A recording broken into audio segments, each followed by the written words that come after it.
अब आजकल लोग जाके खा लेते हैं, लेकिन एक बड़ा वर्ग है हिंदुओं का जो जहां नॉनवेज बनता है वहां नहीं खाता है। ये उसका अधिकार है या नहीं? क्या भारत का संविधान उसको स्वतंत्रता देता है या नहीं देता? 14% इसीलिए मैं कह रहा हूं, इसीलिए मैं कह रहा हूं, बीच में नहीं, बीच में नहीं, बीच में नहीं, 14% है। बीच में नहीं। खाने वाले कौन है मीट? मैं कहता हूं, अरे भाई खाते हैं ना, बताइए कौन है वो? फिर कुत्ते पे चले आए, बताइए नाम बताओ मेरे को। वारिस पठान झूठ बोलना, सत्तर करना, उससे आगे निकलिए ना। 64% लोग। मैं इसीलिए कह रहा हूं, बीच में जो कुत्ता है इसका मतलब उसके पास तथ्य नहीं होता, इसलिए वो बीच बीच में बोलता है, किसी की आवाज नहीं सुनाई। मैं ऐसे नहीं बात करता हूं। अच्छा आप बोल लीजिए। बोलिए कंप्लीट करिए।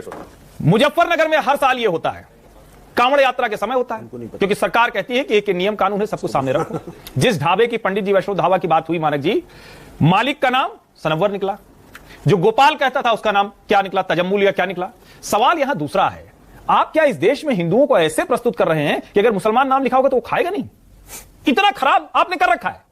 क्या मुसलमान हिंदुओं के लिए ऐसे बनाता है, उसमें ऐसे कुछ गड़बड़ कर देगा, कुछ मिला देगा कि हिंदू खाएगा नहीं? आपने तो कहा, ये भरोसा एक भी दुकान नहीं कर सकता। तो कहा भी हर्षवर्धन जी, एक बड़ा वर्ग है जो नहीं खाता है। बिल्कुल, तो आपने कहा तो जो वर्ग नहीं खाता है मानक जी, उसको मुसलमान 10 सेकंड खिलाएंगे। मानक भाई नहीं मुझे बताइए ना मानक जी, सवाल बड़ा है, उसको क्या बेईमानी करके खिलाया जाएगा? पब्लिक के सामने रखता हूं, जिसकी पहचान छिपाना तो फ्रॉड है ना, फोर्जरी है ना। मेरा नाम हर्षवर्धन है, मैं अपना नाम कुछ और बताऊं तो ये फ्रॉड हुआ कि नहीं हुआ?